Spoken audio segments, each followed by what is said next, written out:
15 degrees cooler than I actually came back to. So one of those things. We're only 93 here in Arizona. We've actually been cooler than normal. It's been nice. You know, I think we average about 103 to 104, and it's supposed to continue. So, Ms. Suzanne Sloan, how is Boston? Is it are you guys outside of the smoke pocket? We are at this point, yeah, and it's much cooler, so we're happy. Summers in Boston are the best. Yeah, we can get pretty hot, but we're not quite there yet. And wait till middle of July, we'll rival you all. Very good. Well, Ms. Cantlow, we're about 2 minutes after. Shall we go ahead and get started and just welcome folks as they join? Perfect. Do that. So welcome, everybody. I'd like to start with our antitrust statement. It is the policy of the OmniAir Consortium that the organization, its officers, board of directors, members, and participants in its activities shall comply in all respects with federal and state antitrust and/or fair competition laws, regulations, and rules as may be applicable. Accordingly, no activity or discussion at any OmniAir-sponsored meeting or other function relating to competition or relating to practices that may restrain trade is permitted. Such prohibited topics include establishing prices, allocating markets, encouraging boycotts, regulating production, or any other understanding or agreement that may be considered as anti-competitive. And I trust you all to follow this and have a great meeting. Well, fantastic. I'm going to stop my video and just go on the slides. Let's get started. We've got a really good agenda for you today. We're going to give a few updates about a couple of things happening in the life of the organization. We'll go through our normal working group updates, and then we have a guest presentation from Brian Romansky from Integrity Security Services, who is going to talk about electric vehicles and charging and cybersecurity. So a topic that is very much on the minds of many, I'm sure. So, Jason, can I interrupt for 1 sec? Sure. You're displaying the presenter's view. Do you want to flip your screens?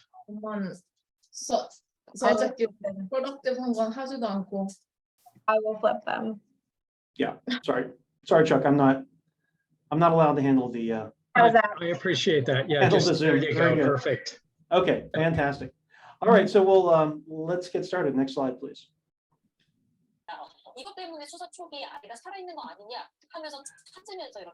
So for all who are OmniAir members, we welcome new members. We've had several new members, Patel joining last month, as well as Brand Motion, KTL, and others. So we're very excited to have a continuing growing membership. If you know of organizations, whether they're automotive OEMs, chipset providers, cybersecurity experts, device manufacturers, or test labs, or deploying agencies, and you think that they would be good members, please send them our way. I think that's one of the strengths of OmniAir is we do have that 360-degree view of connected mobility and tolling. So next, please. So I'm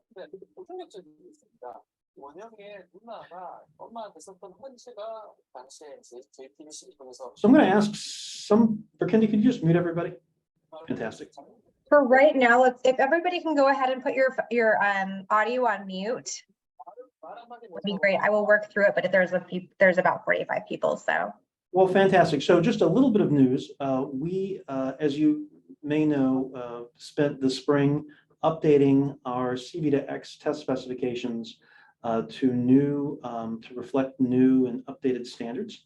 And we're very proud to announce that we have now issued release 1 of our roadside unit conformance and interoperability certification program for LT-V2X RSUs, and this complements our existing certification program for OBUs.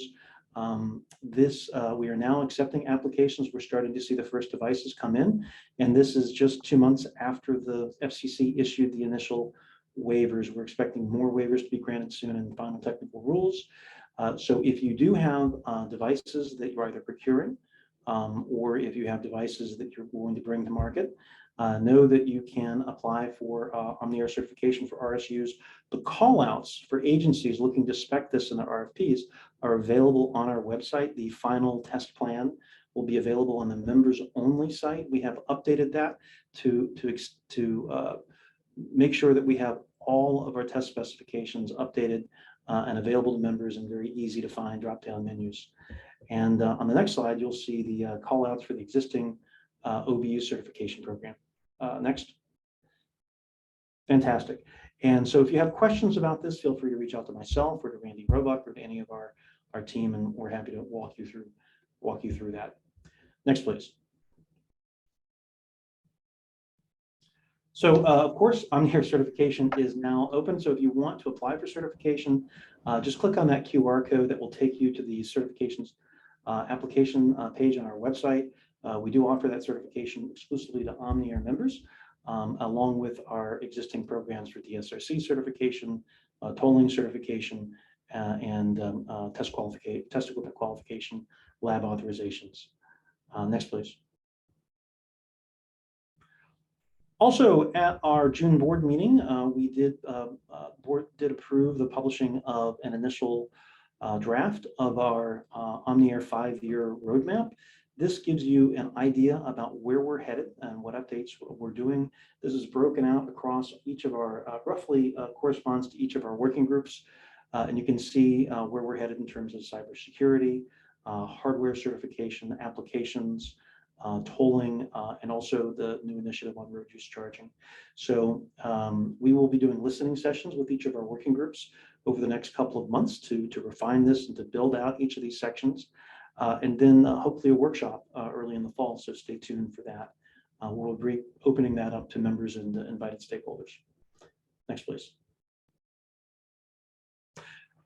Also, we will be opening registration, I believe, immediately after the 4th of July for our OmniAir Taipei Plug Fest.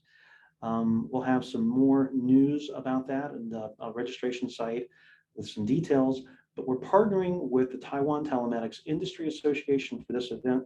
We also have strong involvement from TÜV Rheinland, from Huacom, from Unix, and as well as other organizations in Taiwan. This will be our first OmniAir Plug Fest in Asia. We know we have a number of members in the Asia Pacific region, so we wanted to make sure that we had an OmniAir event that was much more convenient. We'll be having a full day policy conference / workshop with breakout sessions.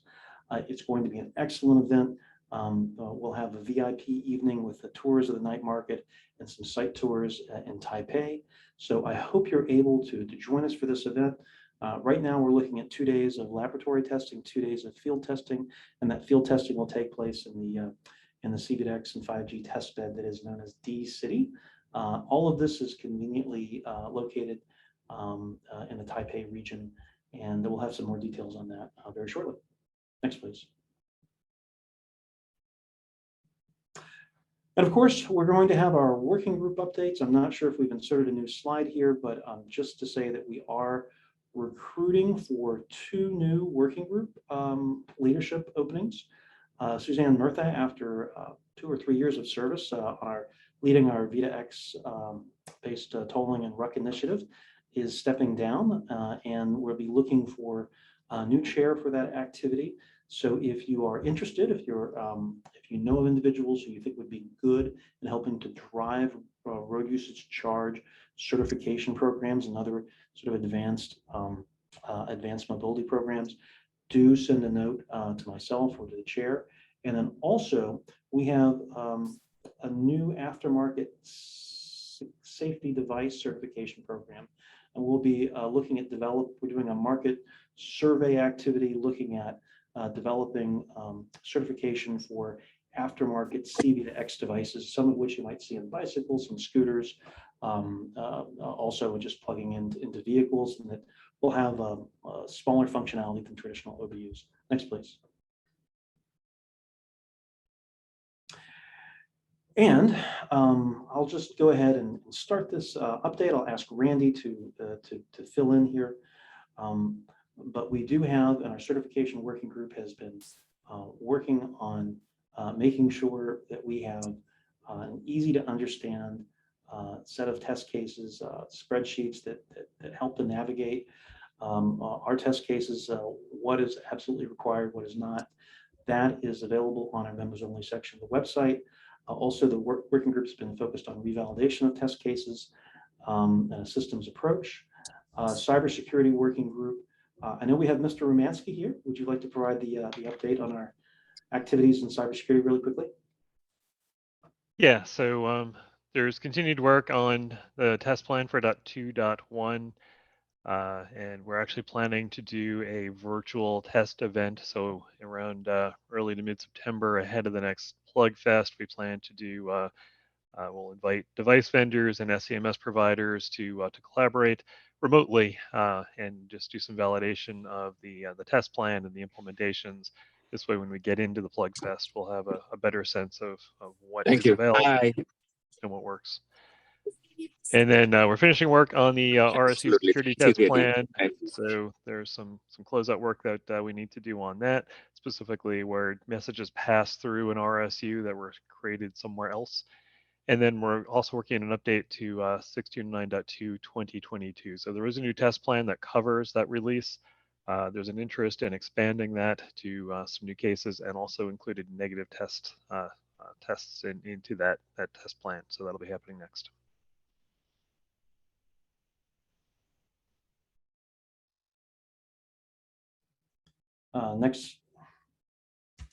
Next slide.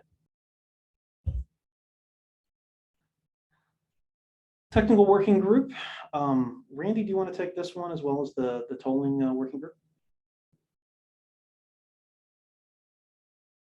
Can you hear me? Yes, sir. Okay, in the technical working group, we spent a lot of time the last 6 months basically updating our test procedures to the updated standards that's happened the last couple of years. And we probably got 75 to 80% of them all updated. And actually it's been put into the members access folder as board released on our website. So the bulk of them are there now. And then we have a few others that we're updating based on my trip this last month and working with a test laboratory and test equipment and refining those items. So that's been a much needed process, and we need to go through this over a couple of years to make sure everything is up to date. There's a lot of standards and a lot of industry work to feed into the program. On the tolling and emergent payment, we had spent a lot of time putting all the stuff in process from field testing, which is ready to go. The last component is bench conformance with a common test tool, CISC, and working with our authorized tolling laboratory, DECRA, to get the final pieces put in place to finish that element. So we welcome devices, both tags and readers, to start their testing from both our original 6C certification to the multi-protocol aspects, which the industry is doing now. Do you have the Nick online for RSUs? Nick, are you here? Go ahead and Randy, just talk about the NEMA TS10 walkthrough. Basically, we got a notice from the NEMA folks, Brian Doherty and Walt Thompson, that they're doing the update of their spec that was originally brought out about 3 years ago. So we went through that particular document, gave comments back to them for their next release that they're proposing the end of this year. And typically those standards live 3 to 5 years before the next update. We have a planning meeting scheduled this Friday, July the 7th, and bring the two groups together to discuss our comments and bring it out for the industry. The next item is a CTI 4001. We're basically going from the RSU 4.1 common test cases into the CTI 1001. We're breaking it into parts, but we are addressing some of the new functionality in there and developing test cases that will be in our next release. But there's other components of it, such as the environmental and stuff that we have separated in a test procedure by the electrical and the hardware and environmental, like temperature, vibration, part of that, plus the insights 1218 that the board recently approved its test specification, and we're starting to bring it out in the test equipment at the test laboratories at this time. Okay, well, thank you very much, Randy. And then I'll dispense with the last update. The key here is to get involved. Go back. Go to the next slide. The key here is to get involved. You can see that we have a lot of activity happening in our working groups. We are very much a volunteer member-driven organization. You can see that this work is substantially technical, so we need expertise in cybersecurity. We need it in tolling technology. We need that expertise in conformance testing for connected vehicles, interoperability, et cetera. So if you or your colleagues are interested in serving in a working group, you can sign up on our website just following that QR code, or just reach out to Prakenda or myself if you have questions. Next, please. So before we get to our guest presenter, I did want to provide a little bit more news. We should have had a slide in here. For some reason that was dropped. But we did have the election of 2 new board members at our June board meeting, as well as 1 new officer. Jeff Daly of North Texas Tollway Authority, who's been an OmniAir board member and executive committee member for several years now, has been elected as our new treasurer. And this is after Jason John Michael of the City of Austin has decided to move over to the US DOT's Highly Automated Safety Systems Office. So congratulations to Jason, but also congratulations to Jeff. We do have 2 new board members. Jacob Harrell from Harmon has joined our board of directors. And Jacob, many of you know from his time at Savari and his participation in many OmniAir Plug Fests. We're really excited to have Jacob in a leadership position. Also, Vince Park from Qualcomm, who leads a lot of the connected vehicle standards activities there, has stepped up to take on a directorship, and we're just really pleased to have such top shelf talent. Do we have either Jacob or Vince on the call if they'd like to say a few words? So this is Vince. Can you hear me? Yes, sir. Yeah, I'm on, but I'm actually driving, so I'm not going to say too much. But no, I guess we're happy to be members of OmniAir, as a company, and obviously we've had some great talent participating and helping in the process for quite some time, and we look forward to keeping going on that. And for me, at least, I feel like I've been a little bit on the periphery of OmniAir, so I've been paying attention and obviously coordinating with others internally, and I'm kind of at that stage now where I'm eager to get much more involved. And so again, for me personally, I think looking very much forward to the work going forward. Excellent, thank you, sir. We appreciate your leadership. And then just very finally, Jeff Daly. Is Jeff Daly on the call? Okay, we'll give Jeff an opportunity next month. But speaking of leadership, that brings us to Brian Romansky. Brian has been an active participant in OmniAir across 2 companies.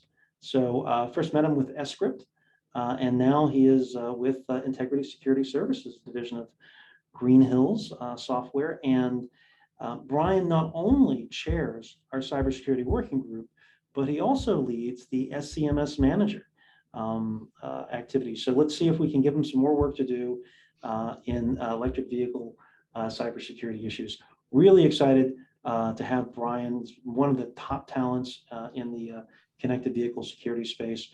he and I were talking a little bit about what would make a great presentation. And he started talking about electric vehicles and some of the security issues and challenges. And, I thought to myself, well, isn't it just like plugging your toaster into the wall? Why should that be a security issue? Isn't it just ions going back and forth? But he gave me an education. I'm sure he'll have to give you an education as well. And so without further ado, I'm going to turn the floor over to Mr. Romanski. Sir, the floor is yours. Thank you, Jason, and thanks for the opportunity to present. First, let me just make sure everybody can hear me. Can someone just give me a quick confirmation? Yes, sir. All right, cool, thanks. So again, thanks for the opportunity. So yes, I'm with ISS, so I run a group of products focused on connected vehicle solutions. So anytime when a vehicle connects to the outside world, be that through vehicle to vehicle, vehicle infrastructure, or now vehicle to grid connectivity, that falls into that domain. And as Jason mentioned, I'm the chair of the SMS manager. You also see on the slide there a brand called ChargeAuth. This is a sub brand that we created. If you go at some point later today, we're to point your browser at chargeauth.com. You can read a bit about what we're doing in this space, but I won't bore you with that right now. As Jason said, a lot of people, when I talk about security for electric vehicle charging, for many people, if they're not deep into the subject, their initial thought is, well, why do we need security for that? As you said, isn't it like plugging in a toaster? Or more importantly, why is this different from plugging into a gas pump and filling up my car? And so in this presentation, I'll touch on what makes that different. Let me see here.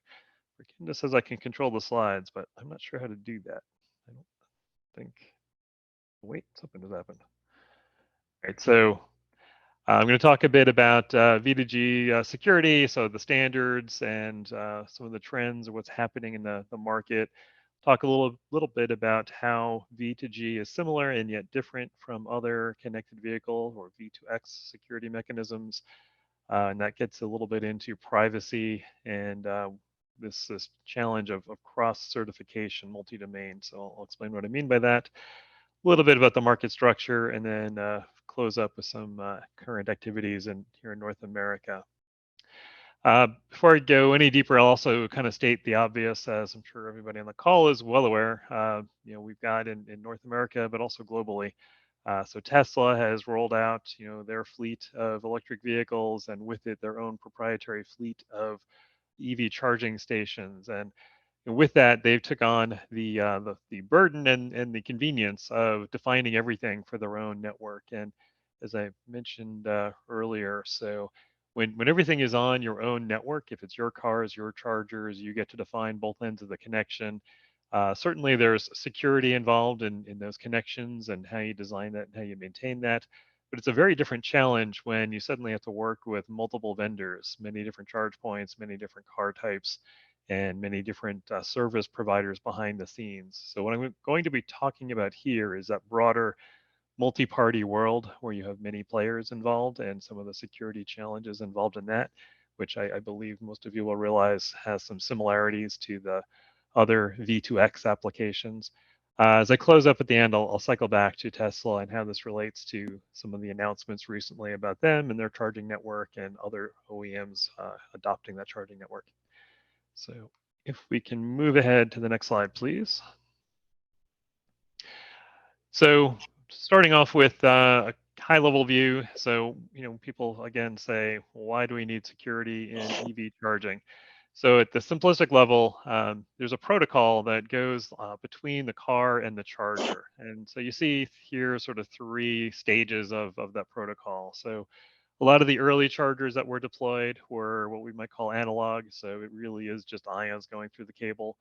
And there's literally an analog control signal that is the mediation between the car and the charger in terms of what rate they're going to charge at, how much voltage gets delivered to the car. So in that case, there is very minimal security. It's, if you make the right connector types and the voltages are about right, the things will work. The charger will deliver power. The car will accept it. But modern chargers and the vast majority of chargers that are out in the world today have at least a one-sided secure connection. So if you're familiar with the SSL protocol and how your browsers establish security on the internet, It's very much like a browser authenticating to a website. So when a car plugs into a charger through a one-sided connection, the charger is kind of like a server, and the car is kind of like the client. And so the car authenticates that the charge point is legitimate and real. And then there's a subsequent step later on where the charger can validate that the car has a valid permission to get charged. And then there's newer technology that has a mutual session. So this is both sides authenticating to each other. So the security I'm going to be talking about is looking initially at this session establishment, and then also there's a payment contract that gets delivered through that channel, and that's also part of the scope of the security model. Next slide, please. So in terms of the payment mechanisms, so this is an evolving field. Um, what I'll call the traditional model is very similar to a gas station, is that you pull up to a charger, you swipe a credit card, and that gets authorized, and then you pay for whatever energy gets delivered to your car. Very basic model. It's well established. It's what people are familiar with, so works well. The concern is that charging an electric car is not necessarily like charging a gas car. The main difference is that you do it much more often. So as many people are familiar, the range in an electric car tends to be shorter, and the time it takes to do the charging tends to be longer. Therefore, thinking about an EV as a gas car where I pull up to a station and I fill it up periodically, it's pretty inconvenient to the driver, and you're going to have long lines at the stations for waiting for people to charge. Obviously, there's advances in technology that are reducing the time to recharge and extending the range, and that'll get better over time. But the thinking is that for electric vehicles to be practical, you really want to charge wherever you can, wherever it's convenient, and you're going to charge much more often. So you might start to see, and you might see this already in some places, right? At convenience stores or a shopping mall or at airports or places where you're going to park your car for any period of time, longer than a minute or two. If there's a charger there, it would be convenient if you can just plug in and charge your car while it's there. So if you're going to be at the mall for a while, if you're going to be in a parking lot for several hours, if you can, and there's a charge point available, it'd be handy to be able to plug in. The problem is if you're mobile and you pull up to a charge point, you really don't want to go through the process of swiping your credit card and authenticating every time you get to the charge point.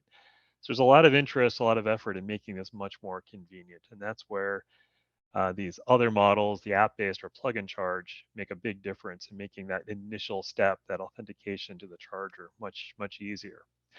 Now, what a lot of chargers that are deployed right now do is they either you have to download a dedicated app, so you need to have the right app for the right charger, or you need an NFC card, like a credit card almost, but it's a card that you just swipe in front of the charger to start the charging session. So that's an improvement over the credit card process. It's a little bit faster, but now you have to have the right NFC card, the right app. There's very difficult to mix and match across those. The future is what's called plug and charge. Plug and charge is really where you plug in and you walk away. The car itself acts as your security token and authorizes the payment, and the driver can pick and choose which servicers, which service providers they want to work with.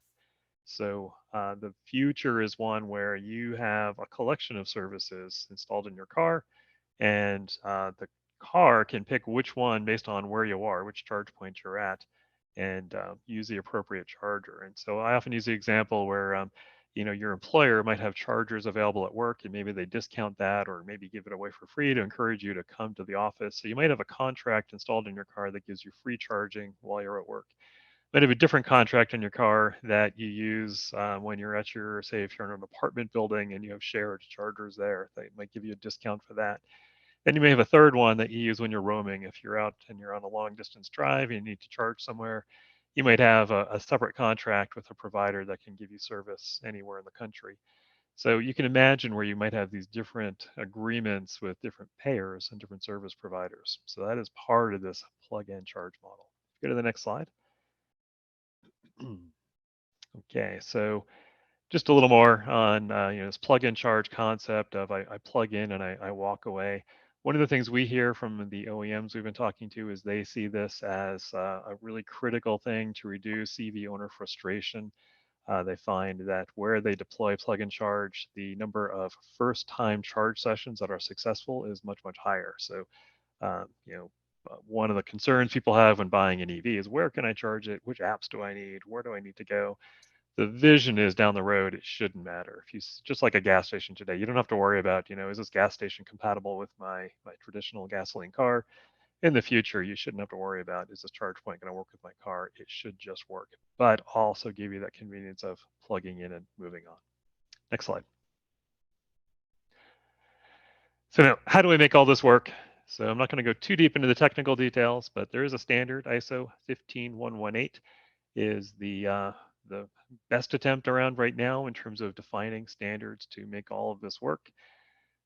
So there's two versions of 15118. Unfortunately, that makes things a little bit confusing. There is a -2 version that was released in 2014 and a newer -20 version from 2022. And you would think that the -20 version being newer, that would be it would take over, it would replace the old one, and people would migrate to the newer version. But unfortunately, a lot of vendors are not seeing it that way. There's a lot of discussion of -2 and -20 almost as if they're competing standards. Yes, eventually -20 will likely take over and become the dominant standard. But I think for a period of time, the two are going to exist in parallel, which is a bit inconvenient and unfortunate, but you will see that happen. And just notice a question came in, will the presentation be shared?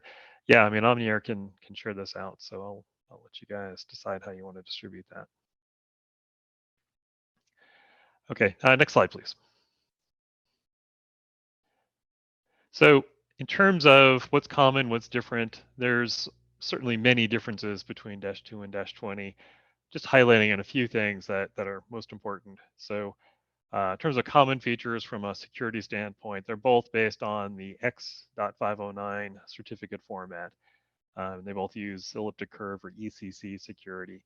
So there's some consistency there. That's helpful. X.509 is the same certificate format that is used for your browser, for most things on the internet. It's different, as I'll show in a future slide, different from what we do in other connected vehicle applications, which is unfortunate. Both of them use TLS session security. So when you plug in your car, that session over the cable uses TLS. Again, same thing that your browser uses. They both support some versions of plug and charge. What's really new and different in the -20 is -20 switches from that one-sided authentication to mutual authentication. So both the car and the charger have to authenticate to each other. -20 also supports bi-directional charging. I'll mention that briefly here. I won't go too deep into it, but the idea here is that obviously, normally when you plug into a charger, you're putting energy into your car. There is a lot of interest in periodically letting the grid draw energy from your car. The concept here is not that the city is going to run off of your car or a bunch of cars for a long period of time, but this could be used for things like buffering. So as we switch to more and more renewable sources, which are fluctuate in terms of their energy output, it's really hard to balance the power delivered from the grid. Traditional power stations take some time to spin up to deliver more energy. So if I have a lot of solar panels and their power levels going up and down, counterbalancing that with a traditional generator, traditional power station, it's hard to react fast enough to balance out that power. So you need to add some sort of fast responding storage. So right now, utilities are deploying a lot of batteries. It'd be really convenient if there were thousands or millions of cars plugged in at any point in time, if they could tap into that energy for just very brief periods of time while they're spinning up, spinning down a generator to offset some surges up and down in the grid capability and in demand. It would help smooth out the power a lot. So there's interest in doing that. -20 supports it. Not many cars, not many chargers today support this, but it is something that's growing in popularity. There's a capability called cross certification. I'll talk a little more about this in a future or an upcoming slide, where basically you can have multiple vendors who issue these certificates, these security certificates that authenticate cars. And then it introduces some new cryptography. Not going to go again into the detail too much, but there's two different types of elliptic curves that are used. There's what's called the 521 curve and an Edwards or 448 curve. That's important predominantly because these are more secure than what has been used before. That's a good thing for future proofing the technology. The reason there's two of them is there's concern about one of them being compromised at some point in the future. So the idea here is if one of these curves is compromised, you could switch to the other one. Unfortunately, that means that everything needs to be provisioned with all of, with both curves. So you basically need to do everything in parallel. That's a challenge. And also this Edwards curve is somewhat unique mathematically. There's a lot of hardware and a lot of software that has a hard time. It's challenged in supporting this Edwards curve. And that's been one of the barriers to adoption of Dash 20. And a lot of vendors are actually ignoring it completely to say, well, that's just a future thing. But they fail to realize that for this safety mechanism to work, equipment needs to have that at the point when it's produced. You can't just deploy that later on. Next slide, please. So quick comparison, I've touched on a couple of these points, but so on the left is some high-level information on an X.509 certificate, and on the right is some details on the IEEE 1609.2 certificate type. So 1609.2, most of you likely know that that's what we use in the V2V and V2I world, so for connected vehicles. One thing that you'll see that's different is a pretty significant difference in size. So you can compress down these the 1609.2 certificates through some of the features in the certificate standard to make them very small. So, like a 10-to-1 difference in terms of size. That was really important for over-the-air messaging for V2V and V2I. In the case of EV charging, most of the stuff is happening over a wire, so you don't necessarily need that bandwidth restriction. So the size of the certificate is not too big of a deal. The difference between implicit and explicit, again, relates to the ability to shrink down the size of the certificates. What is a little more challenging is that X.509 was really built for financial services, been adapted to web browsing, has a lot of legacy fields in it. It assumes explicit identity identification. Doesn't have any of the features that were built into the 1609.2 certificate to do things like recognizing specific applications and providing permissions for use of those applications. So to use this X.509 certificate format for more advanced things, you got to get clever about how you do that, and that gets into a lot of non-standard things. So it's a bit more challenging to build on top of that for these vehicle applications. It's unfortunate that the electric vehicle community did not look more broadly and consider the 1609.2 certificate format, but that's how the standards have been developed, and we're kind of stuck with that legacy at this point. Down at the bottom, it mentions that in the V2X and 1609.2 supports what's called pseudonym certificates. Again, I assume many of you are familiar with this. The idea is that you can establish trust without explicitly knowing who the person at the other end of the connection is. That would be really convenient for EV charging. It would be nice if I could plug in and have the authentication and trust established, but where the charger couldn't necessarily track where I've been and where I charged last. Unfortunately, with the standards as they stand right now, that's not going to be possible. So you do an explicit authentication to the charger. If somebody wants to subpoena records from a charge point, they can know, which cars were plugged in when, where they were, and there's usually no way to hide that in this architecture. On the good side, again, since you're not broadcasting this information over the air, it's not as big of a concern in terms of tracking. It's just, again, an unfortunate outcome of the decisions that were made in terms of defining the security model. Conversely, as you can see, so X.509 requires explicit identity. There is a little bit of ambiguity put in there, so they don't actually put the VIN or the vehicle owner's name into the certificates. So there's some alternate IDs that are used, but the vision is that it's not going to be too hard to track a car or to identify one car from another. So that should likely be possible. Next slide, please. So the next couple of slides talk a bit about trust and trust chains and the way you deal with different providers of trust. So what's shown here is sort of a very abstract diagram of two certificate chains. So typically in a public key infrastructure, you have a root, you know, some sub CAs, sub CA 1 and 2 in this case, and then a leaf. And a leaf could be an individual vehicle or a charge point. Now, if everything is issued off of the same root, so all the leafs certificates can chain back to the same root, that's pretty easy. Everybody can trust everybody else. But if I have leaf certificates like shown here, where one is blue and one is orange, there's no way for one leaf certificate to trust something issued off of the other chain. They don't have any common root of trust to connect to. Go to the next slide. So what they introduced in the -20 certificate, so this is just showing here, obviously if they all use the same root, everything is easy. You can follow the chain of signatures, and as long as I call back to the back root, to the same root, you can say, yeah, I can recognize that this other thing came from the same, or somebody I trust authorized this other device, this other vehicle. Next slide, please. Okay, so here we're showing what's called cross certification. So the idea here is that I can have independent PKI chains, but I can use the root from one chain to authorize either a root or a sub CA from a separate chain. So the way it's shown here is you're actually signing a sub CA on an individual chain. In the -20 spec, you can do this, or a root can actually sign somebody else's root. So basically it looks like there's one more level in the chain.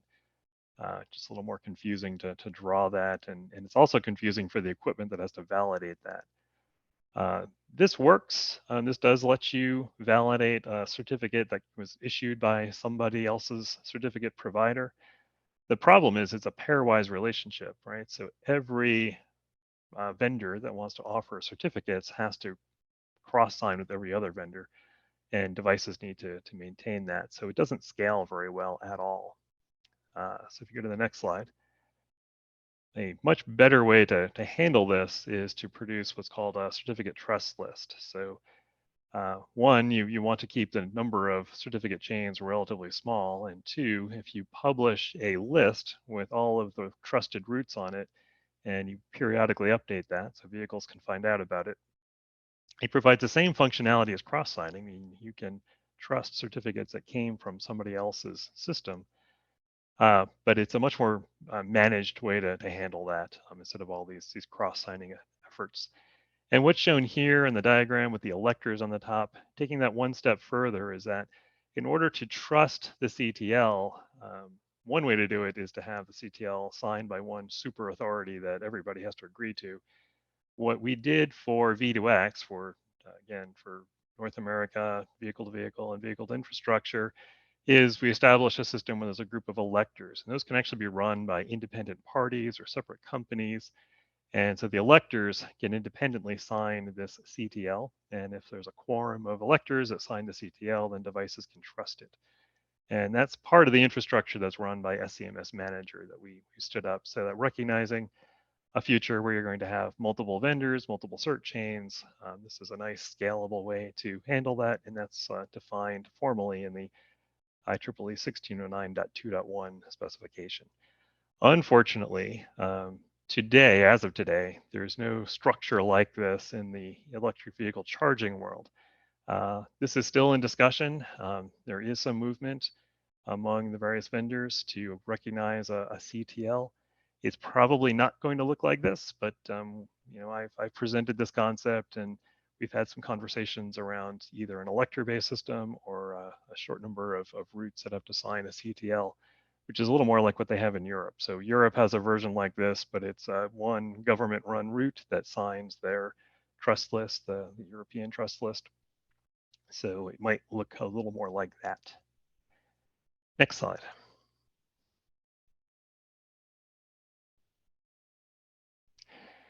So just going to share a little bit about some of the actors in the network and how this payment mechanism works.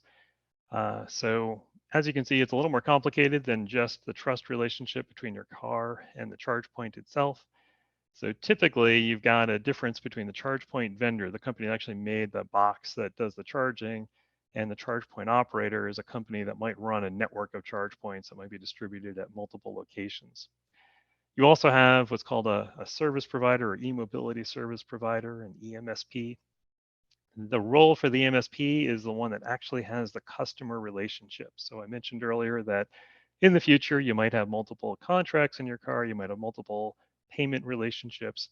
Each of those relationships, each of those billing relationships would come from one of those EMSPs. So you would sign up with one of those, agree to some sort of a payment method, and they would vouch for you when you actually plug in to charge your car. Of course, you have a utility, somebody who's actually delivering energy, delivering power.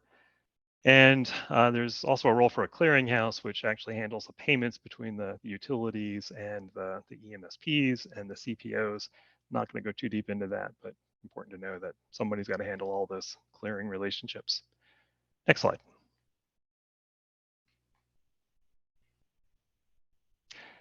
So this scary looking slide, so you'll see the labels here are similar to what were on the previous slide. This is just giving you a hint that there's not a single protocol between these vendors or these parties.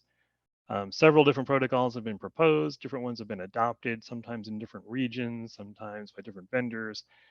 Again, not going to go into great detail, but be aware that there's many different ways for these devices to talk to each other, or these entities to talk to each other.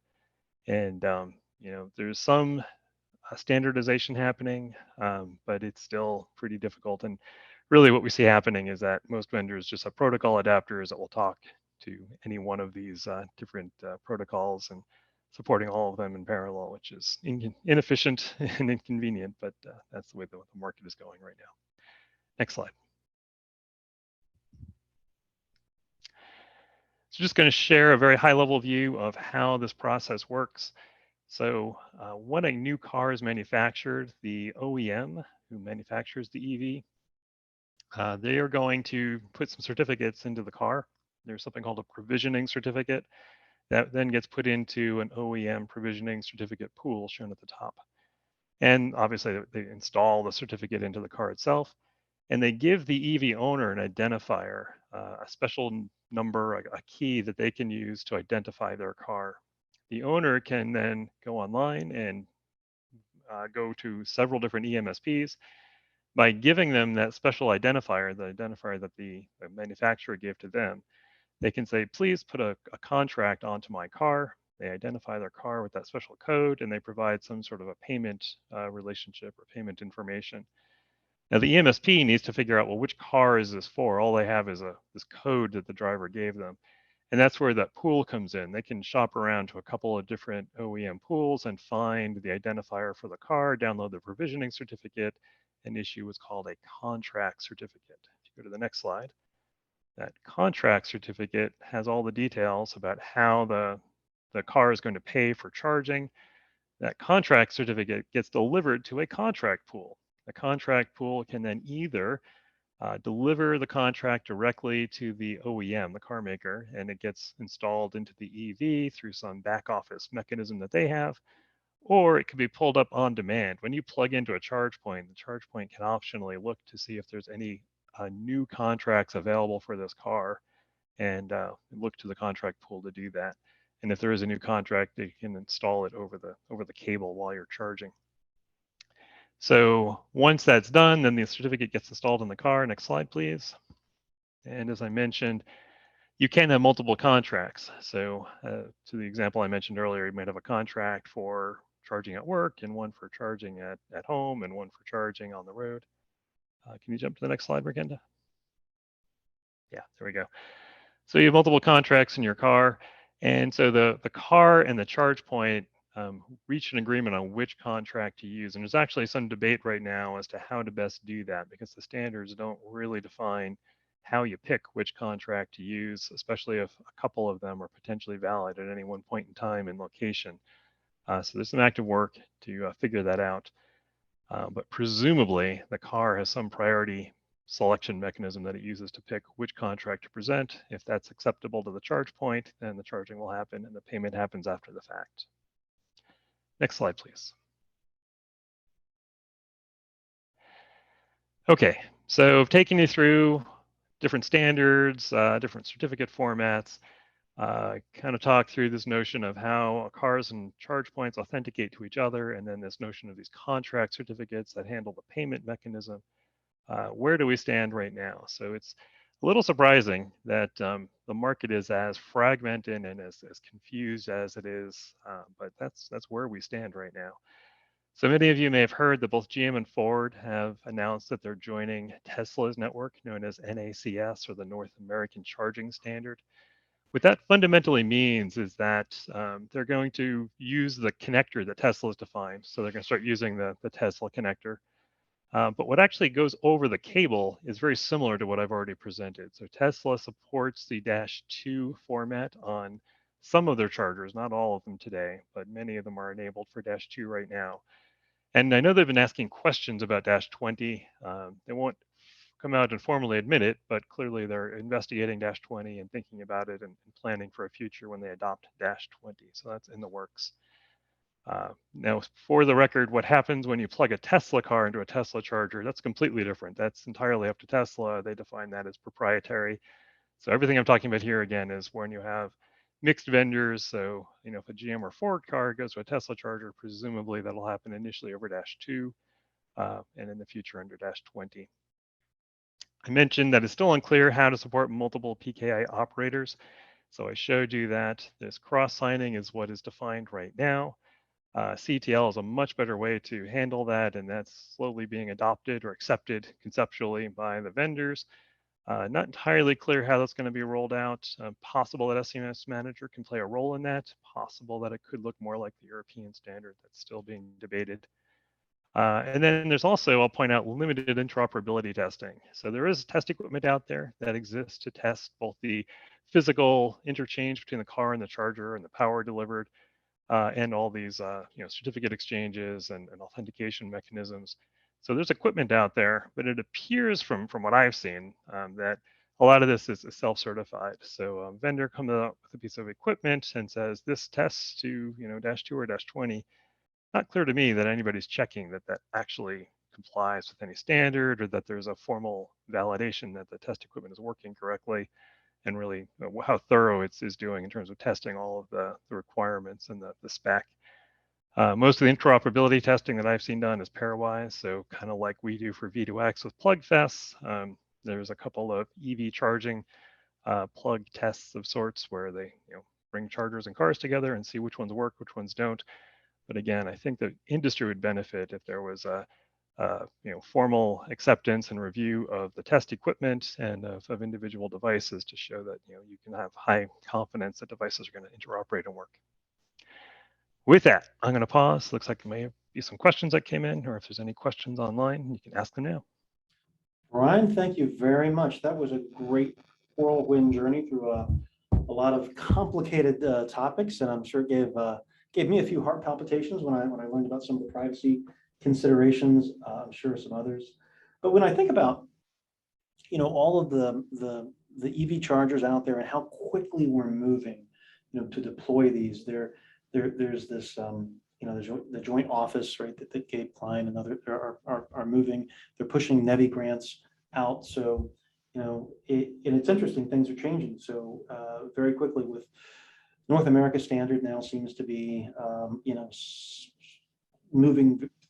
we're moving to a consensus on that, even though the NEVI grants spec a different standard. Well, here's a question. So the federal government is funding the installation of EV charging stations through the NEVI program. Does that program have any requirements for security? If so, what are those? Great question. Yeah, so NEVI recognized that a lot of this stuff is still being decided. So to my understanding, NEVI sort of tried to pick and choose things that were achievable and available with a path to the future. So NEVI requires that to get funding, the equipment that you deploy has to be compatible with the Dash 20 standard. I mentioned briefly in my slides that Edwards curve, this special cryptography that was defined, is a bit challenging for some device vendors, and that has become a bit of a sticking point because there's a lot of equipment out there that wants to get NEVI funding that doesn't have any plan or any path forward to show that they can support that Edwards curve. And you've got people saying that, well, we support the 521 curve, that should be good enough. And so I would say that NEVI tried to be clear on a future path to support -20. I don't think they were clear enough, and I think it left some ambiguity in the market. But from a pure security standpoint, NEVI did anticipate a future where -20 becomes the de facto standard. Excellent. Thank you, sir. So I'd like to open the floor to questions. I'm sure that many of you have some burning questions or some comments you'd like to offer. I see we have a few things coming in the chat box. It looks like mostly comments. Maybe start with Chuck. Chuck, did you have anything you wish to ask? No, not really, but it was a great presentation. Thank you for the conveyance of a very complex security algorithm, X509 and other security algorithms in a way that was pretty easy to understand. Very good. Thank you, sir. And Mr. Rodriguez, did you have a question for our presenter? Hi, well, more than a question, I just wanted to clarify. So there is indeed a group that is working on a certification program. So probably Brian is aware of it as well. So there is a certification program already for EV charging stations. For the EVs still not there. Actually, we at DECRA, we are a charging accredited lab. And we actually validated also test equipment, the same that we do for other test equipment, other certification programs. So with regards to the NEVI funding, they do require ISO 15118-2 only and hardware ready. So unfortunately, it's true that they have not mandated -20 yet, although that's the path they want to go. So it's, but it's also a self-declaration. So probably I would agree that it's a very weak requirement and not very clear path on how they're going to mandate -20. I think probably mostly because they need to be realistic and most chargers don't support -20 yet. Right. And they need to be deploying chargers right now. Yeah, so great points. I am familiar with Jarin, and I'm aware of the testing, the test events that they've done. Was not aware, and it's news to me, that they actually certify test equipment. So that's good news. That helps if they have a formal program to do that. Because when I've asked around and talked to people, the impression I got was that, well, it was, here's a standard, and if it's self-certified, if you claim you're good enough, then we'll recognize it. But if they're actually doing validation, that's good to hear. And I think if you look more closely at the NEVI standard, because I've kind of gone through it, my understanding is that it certainly does not require -20, but it was intended to require the cryptography for -20, and that's what's tripped up some people, is that it actually has a line in there to say you need to show that you can handle this in the future.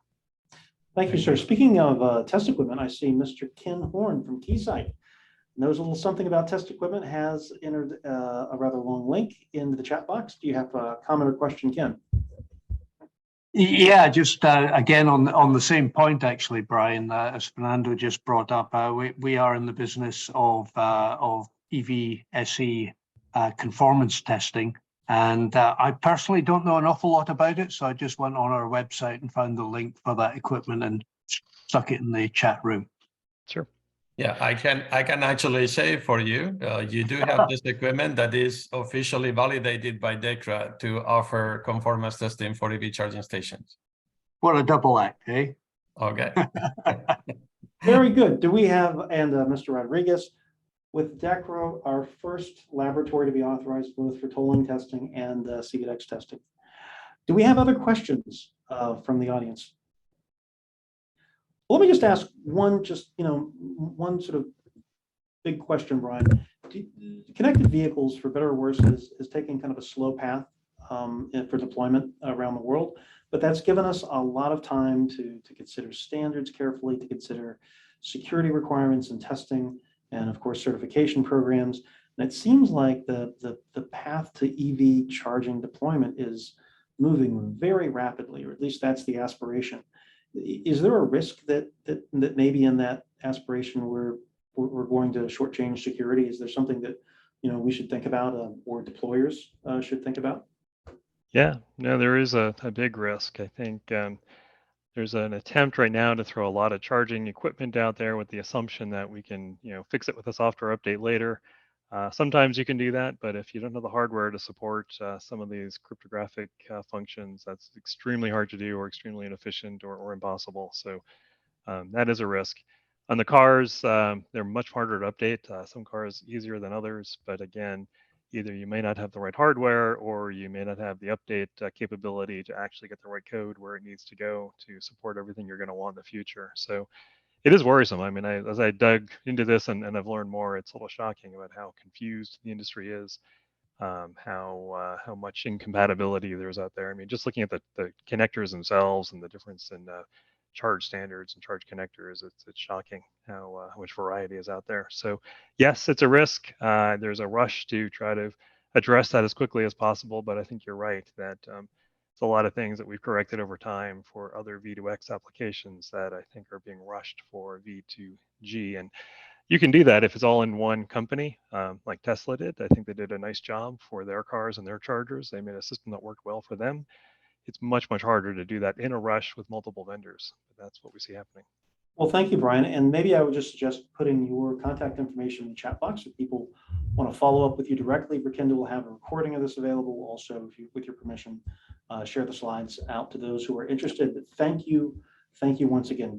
Great presentation. And of course, finally, wanted to wish everyone a very happy holiday. I know in Canada, we have Canada Day coming up. We, of course, have 4th of July, and over in France, they're just a couple weeks from Bastille Day. So happy holidays to everybody. Our next monthly membership call will be on the 27th of July. And of course, we're repeating this call at 9 p.m. Eastern for all you night owls out there. Brian will get you a cup of coffee for that. Thank you, guys. Thanks. Have a great day, everyone. Thanks, team. Okay, thank you. I'll, thanks. Thanks, Jason.